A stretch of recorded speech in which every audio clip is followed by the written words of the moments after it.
doesn't have a great international reputation. It's one of the poorest and most violent countries in the world, and it's been in a state of crisis since the collapse of Siad Barre's authoritarian regime in 1991. However, tucked away in Somalia's northwest, there's actually a functioning democratic state called Somaliland, which has been de facto independent for over 30 years and held peaceful presidential elections just last month. Despite its best efforts, Somaliland has not yet been recognised as an independent state by any UN member state. But this could all be about to change. Earlier this week, it was reported that Trump was planning to make the US the first country to recognise Somaliland. So in this video, we're going to take an abridged look at the history of Somaliland, why Trump wants to recognise it, and whether it's actually a good idea.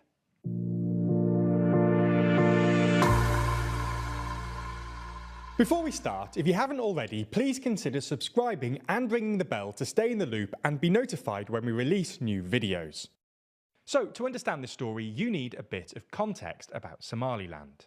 We've actually done a couple of videos on Somaliland before, so go watch that if you want to know more. But the TLDR is that modern-day Somalia used to be split into two colonial territories, Italian Somaliland in the east and British Somaliland in the northwest.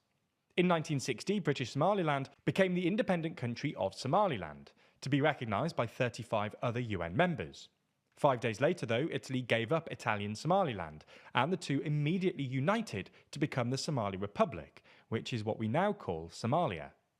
In retrospect, this was probably a bit of a mistake from Somaliland's perspective. Italian Somaliland has a population roughly 8 times that of British Somaliland, and the north was often overlooked by the south.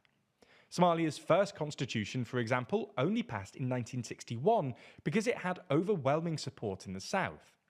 Somaliland got its chance for autonomy in 1991, when Somali dictator Siad Barre was overthrown by anti-government rebels, including the Somali National Movement. The Somali National Movement were a northern paramilitary group, and after ousting Barre, they decided to declare Somaliland's independence, with basically the same borders as the British Protectorate of Somaliland. In 2001, they held a referendum on independence, which was supported by 97% of Somaliland citizens. Since then, Somaliland has been essentially an autonomous state outside of Somalia, and a beacon of stability in a region otherwise beset by chaos. They've held multiple peaceful elections, and in 2017, Freedom House ranked Somaliland as the only free country in East Africa. The country is very poor, but they've got their own government, currency, passports, police force, license plates, and even a consulate in Washington. Despite this, Somaliland hasn't been explicitly